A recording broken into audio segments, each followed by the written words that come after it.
Hello, ladies and gentlemen, boys and girls, people of all ages, sexualities, and identities, and welcome back to another Doctor Who review. I know it's been a while, but of course, I've been busy trying to write some scripts. I'm now thinking of trying to adapt Lung Barrow, and of course, I've been listening to a lot of Big Finish.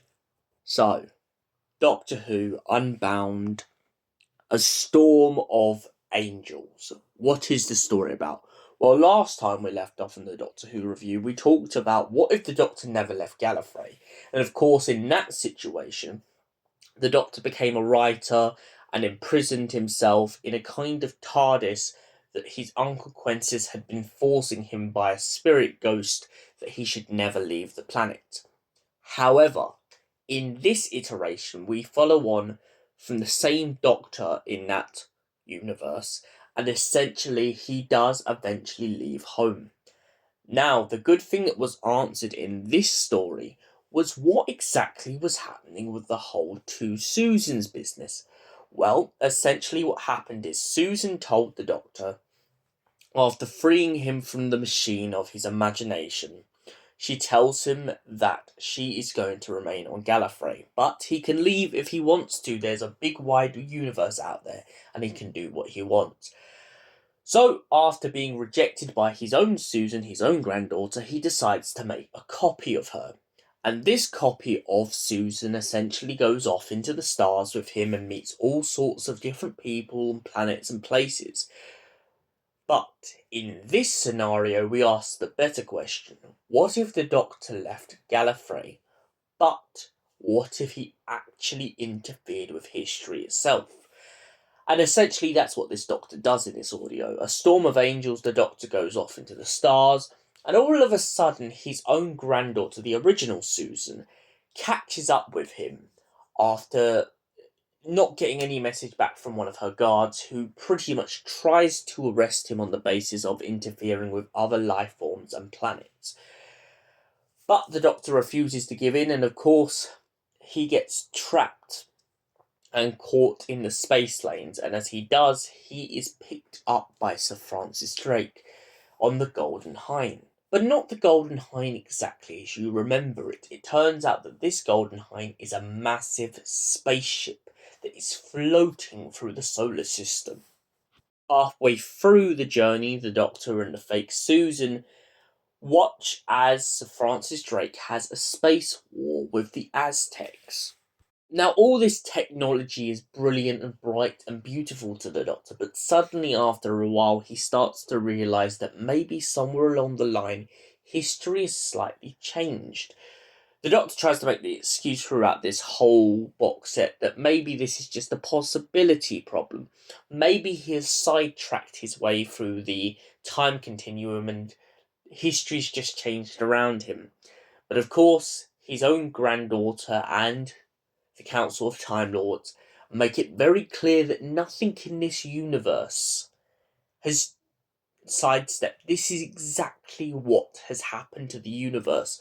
All the things the Doctor said when he was drunk to Drake and Leonardo and anyone in history of relevance that he has popped in and out of time meeting has had an effect, and essentially that effect leads to the 1600s being one of the most advanced times in history.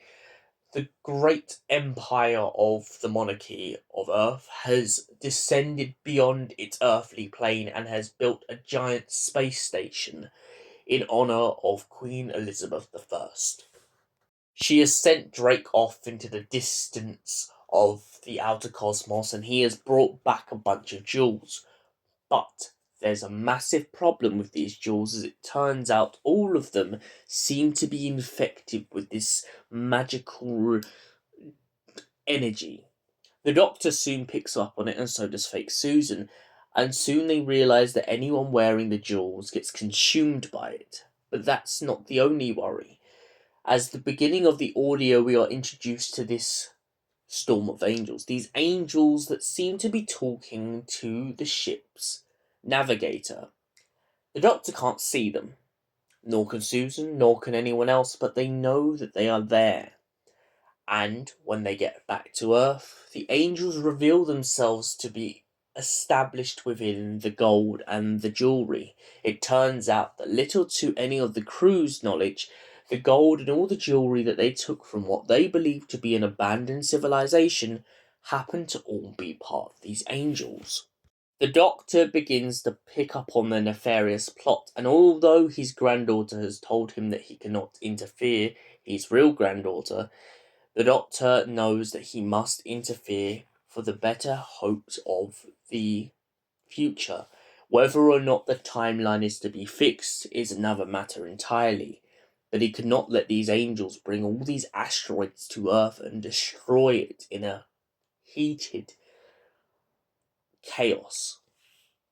The Doctor eventually manages to help, but of course, sadly, this story does have a tragedy. He has to let go of the fake Susan. It turns out that she's been dying of what she believes to be a radiation sickness, which at first made me think that maybe it was something to do with the Daleks, but it turns out that the imagination machine that was built to create and sustain her was damaged when one of the pilots intercepted the Doctor's TARDIS. This causes the machine to break down and stop working to its full capacity, and of course it means that Susan has to say goodbye. So what did I think of A Storm of Angels overall? I love the I just love this Doctor in general. I like the way he performs it, and I really like this idea of how he's always open to ideas. As I mentioned in the previous audio, I really like the way that he has a wide imagination, a very open book, and it's even more evident even in this audio as he goes on about the universe and exploring it and saying that it's so massive, he's only seen split corners of it. And that's why anytime he sees new technology and new things, it's all so fascinating to him. However, I do feel like, although this is a very good story, it was not as strong as the last story. The last story I felt was much more stronger and had a lot more depth. This story felt a little bit heated because of the fact that, fair enough, we have a fake Susan, and that's explained, and we have this whole Time Lord plot where the Doctor is pretty much being called out on his crimes. I do feel like it detracts away from the point of whether or not this is focused on necessarily the history or the angels. I feel like the biggest thing they could have gone in the direction with in this story, which would have slightly made it better, is more if you still kept the fake Susan and this Doctor, but just kind of took away this element of the angels. The angels become very distracting in this story. I get that there has to be a villain, but by the fact that we're more asking the question, what if the Doctor changed history, rather than what if a bunch of aliens took over Earth, really makes this a big struggle for me. And for that reason, I have to slightly mark this down to a 7 out of 10. Thank you for watching. We'll see you in the next Doctor Who review. Until then, stay beautiful, stay awesome. You awesome Whovians. Goodbye for now.